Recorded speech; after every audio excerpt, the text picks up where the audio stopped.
we're going to go through the process heat map and Wats Alva. And as I mentioned, the major features for the 24.1 release that will be released now in the end of March are the following. So in the general tab, I have noted that we are renaming what is currently called reporting into analytics. We're also adding a new section in the analytics called manufacturing intelligence, where we will cover a more big picture of your production. So what we want to do is we want to improve how we can how we can help you with tools to improve the overall flow of your production, to be able to see how products move from one test to another and to find bottlenecks and improve the flow of products through your production.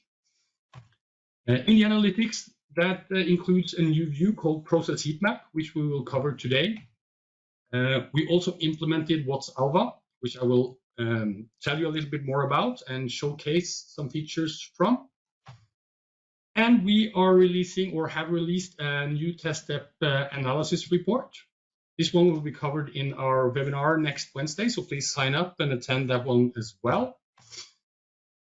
And in the control panel back end, we are releasing a feature that we are calling Enterprise Connection, and that is relating to sharing Wats data. So the Enterprise Connection will enable you to share report data from one Wats instance to another. But in today's session, we are going to talk about Wats Alva and what is Wats Alva. First of all, when it comes to the name, it's Latin and means beehive. And as you probably all already know, our love for bees, that is, it's easy to understand the connection. But what is it? And Wats Alva is part of our manufacturing intelligence vision. So this is something we are going to implement in Wats going forward. And it's an AI engine in Wats that carries out automatic root cause analysis. It's a way for us to give you automated suggestions and warnings to kind of point you in the direction of where you should put your efforts in improving your production. So in short terms, it's a smarter way to do root cause analysis.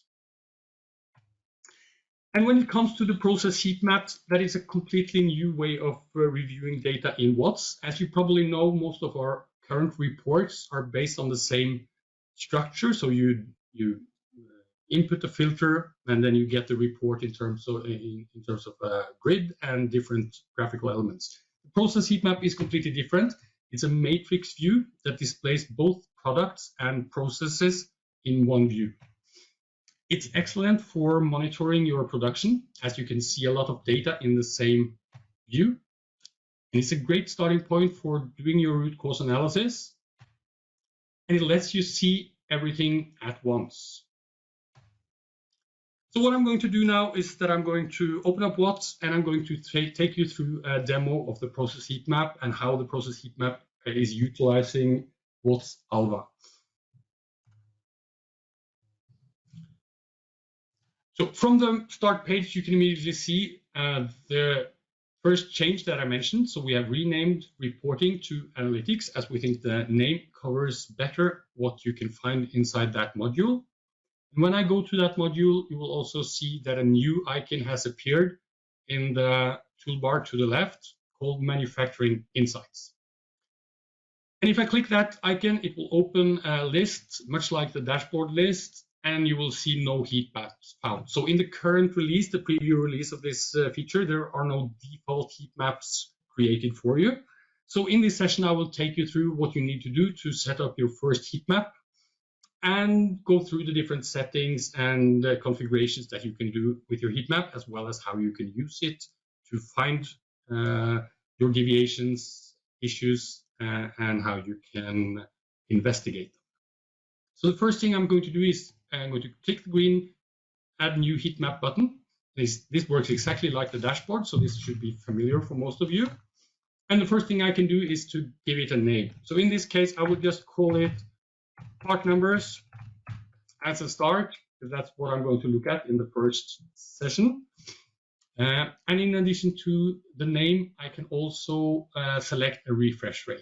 So if I want to keep this on the screen, I would, of course, select the automatic refresh. But in this case, I'm going to use this for browsing, so I'll just leave it at never. Once I save, I get the question, do you want to continue to the new view part numbers? And I'll click continue, and that will open the view. And once the view opens, you can see that it consists of a matrix area, and we have this matrix area divided into columns and rows. And in this particular view, the rows represent part numbers. So every row in this grid represents a separate part number. I can see the part number and the part name, and I can see the row triplet yield, which is a calculation of yield throughout the entire flow of this part number. But as this heat map is generated from scratch, there is no filtering, so everything is included, meaning every process and every product is included. So the first thing we're going to do is to look at how you can clean this up and exclude processes and exclude products to give you the view that you want to look at. So the first thing we're going to look at are the columns. And as you can probably already see, these columns represent processes. So I have the process software debug, I have PCBA test, acoustical test, RF test, RMA, and I have a long list of different processes going from left to right. And what I can do with these processes, I can either collapse them and expand them. So if I want to hide the software debug and hide the acoustical test, hide the RF test, RMA test, and manual inspection, I can do that to clean up the view. Now they are still available, so I can at any time bring them back in. I can, of course, also reorganize these columns however I want. And I can also add filtering options to this to exclude both processes and products. So the next thing we're going to have a look at is the filter options, which are also more or less exactly the same as you are used to from the dashboards. So we have the date filter with drop-down, works exactly like you are used to. Let's change it to last 30 days. Then I have the product group filter, where I can filter for any product groups. I have the level filter, where I can easily make this a heat map for a specific site or line. And I have the custom filter, where I can add part numbers, revisions. I can change the max results. As you can see here, by default, it lists the top 20 top runners, so the 20 products with most volume. And it excludes any products in process where number of units is less than 1. But I can, of course, also go in here and include and exclude processes, which will take them out of this view entirely. So in this case, what I want to do next is that I'm going to, instead of look at all the products in my database, I'm going to select a couple of product lines that I know go through more or less the same flow from start to end in production. So to do that, I will, in this case, use the product groups, and I will pick a couple of product groups from my list that I know go through the same set of processes.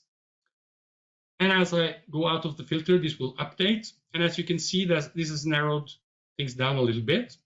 So now I can only see software debug, manual inspection, and then I have PCBA test, I have programming, installation, pre-burn-in, and burn-in. But as you can see, the programming column only exists for one product, only for 4 units. So this is not something that is related to my production data. I can hide it. Same thing with software debug and manual inspection. They are irrelevant for this case. So I can hide them. I can also, as I mentioned, go up in my custom filter, and I can take them out altogether by saying that I only want to look at burn-in, installation, PCBA test, pre-burn-in, and final function tests. Apply the filter, and now you can see all the collapsed columns are gone, and I'm getting closer to a view that is more practical for me to use. What I can see from this view now is that I have some different units here, so the different products here. So these that are tested in installation, pre-burn-in, burn-in, and final function test, these are modules. And inside of these modules, I find some PCBAs that are only tested in PCBA. So these are the subunits. So what I can do also here to further configure this view is that I can pin down any row or any column that I always want visible. So as this filter now says that I will only include products in process with minimum 1 unit, that means if one of these columns or rows for my filter will end up having no units tested, that row or column will disappear. In some cases, I don't want that. I want all the rows to remain, even though there are no production for today, for example. So to do that, I can use the pins. And I can pin down the columns, meaning they will stay in this view regardless of how I change the filter. So now I will keep all these 5 processes in my view. I can do the same thing with part numbers. So if I want to, for example, put all my modules on top and keep them there, I can pin down the modules. And they will be moved to top. So now I have all my modules here and I have all my subunits listed below. So this is kind of what, the view I was looking for. So now I'll go ahead and save my filter changes. And from here, we are going to go ahead and look a little bit more in detail on the information that you can see in the different cells. So in this grid, we'll find cells that in this case represent product in process. So this cell represents all the installation testing for this part number. And in this view, I can see quite a lot of data. So the bar is a yield bar, just like you know it from any Wats report. It will show first pass, second pass, third pass, and last pass yield in different colors based on yield targets. I can also click the yield number below that will show me the yield metrics for this unit. I can also see the number of units tested. I can see the number of retests, and I can see a station overview. So I can see here that there are 5 stations involved in the pre-burning test of this product. And if I click the station icon, I get a bar chart showing the volume and yield for these stations. And just from this view, I can already tell that there is a significant yield drop for 2 of the stations that might be worth investigating. For products that we do repair on, we will also have a repair icon showing the most frequent repair categories and failure codes. So for this particular pre-burn-in test, for this product, I can see that 13 repairs have been done, and 9 of them were replacements. I have 3 readjustments, and I have 1 defective component. For any of these drop-downs, I can, of course, click inside the charts to drill down and open the actual views. I can do the same thing for repairs to drill into the repair analysis. The next button, called Issues, is simply the top failure list. We've renamed it Issues as it also encapsulates skipped and terminated reports. But they are, in general, the top issue list and top failure list. And from here, you can actually get directly into the step details view. And that will be the step details view for the new test step analysis, which is also released. So you can use that to try that out.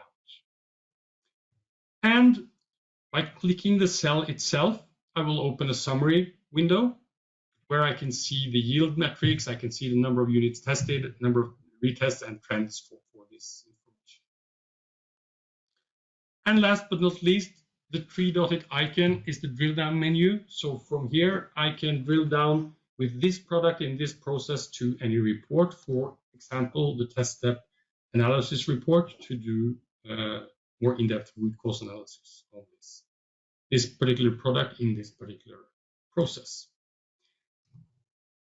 So this is the idea of the heat map in general. I can, from this view, see all my products across all my processes. I can use the colored cells to easily be notified on where I have the biggest problems to investigate this.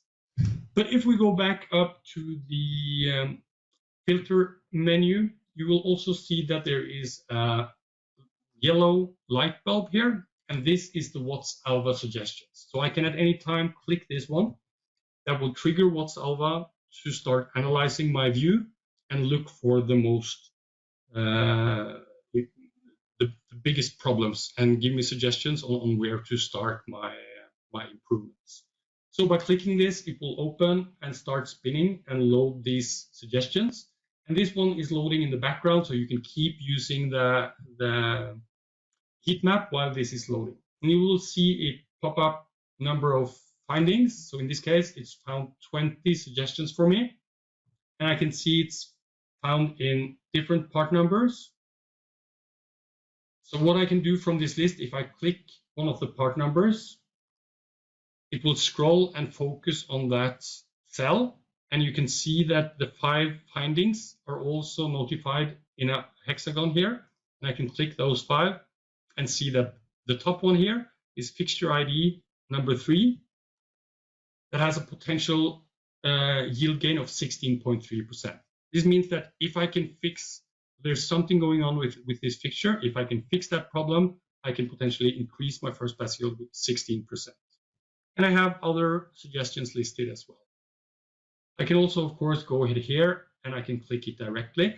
And if I click these findings, it will drill into the appropriate report to review this. So if I want to look at what this fixture ID issue is, this will drill me into the dynamic yield report, set it up with fixture ID as aggregated column and with my part number and my test operation as filter. And I can see immediately that there are 3 fixtures in use, one of them with just 1 unit. 2 other ones have a significant difference in first pass yield. So one has 70% and one has 91.2%. So there's probably something wrong with this fixture.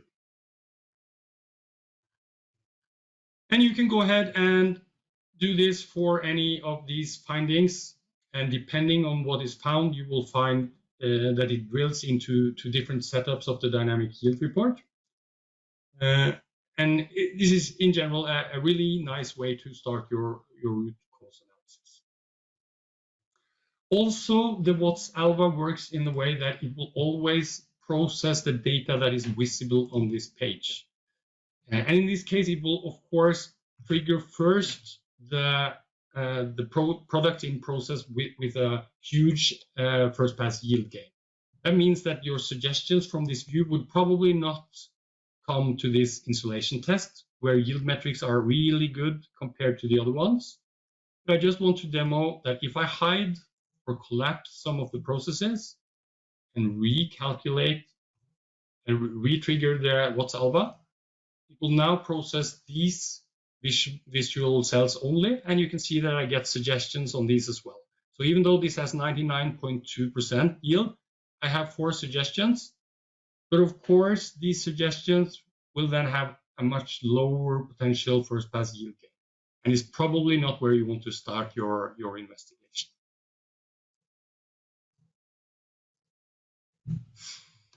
Okay, so there's a couple of more things that I want to show in this view, and that's in the manage menu. So this is also pretty similar to what you find in the dashboard. So if I click the manage menu, I will have, first of all, the pin manager. And the pin manager is about pinning columns and rows. So if I open the pin manager, it will open one list of the processes where I can use the checkboxes to pin any process that I want. And I have the same thing on the right-hand side for the part numbers. And this view can also be set up not only for part numbers, but for product groups, levels, and batches as well. So with this dropdown, I can select the pinning for product groups, levels. I also have the heat map settings. And opening the heat map settings, I can rename this heat map. And let's do that because now I know which product this is for. So now I will say all 24/X products. And I can also change the yield type. So in this default view, I have all yield types visible. That means that the bars will show first pass yield, second pass yield, third pass yield, and last pass yield stacked. That's not always what you want to review. So you can also change this to only review first pass yield or only review last pass yield, depending on your preferences. In addition to that, I also have the clone, which simply makes a copy of this heat map, and I can change that one. And I can, of course, also delete my heat map. Okay, so that's the general functionality of this heat map. And what I'm going to do now is that I'm going to make a couple of new ones to showcase how this will look when I look at product groups, levels, and batches instead of part numbers. So I'll go back to my manufacturing insights icon, and I'll create another heat map. And this one I will call product groups.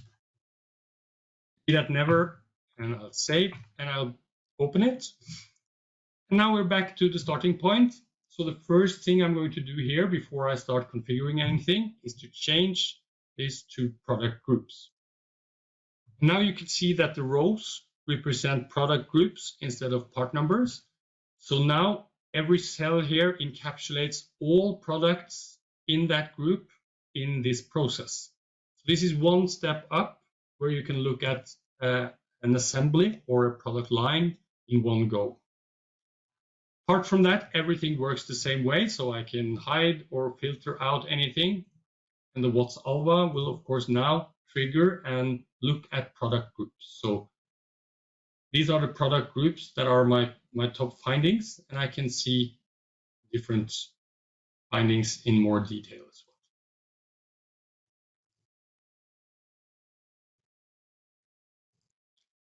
well. Go back to process heat maps in the manufacturing insights icon and create yet another one. This one I'll call level.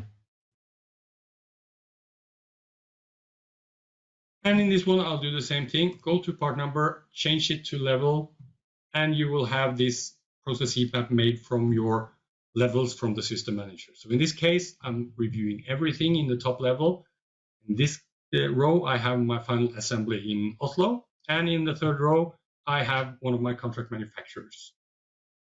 Apart from that, it works the exact same way. The Wats Alva will find suggestions based on the levels. So my top finding is for the final assembly in Oslo with a MISC info that has a potential first pass yield gain of 31%.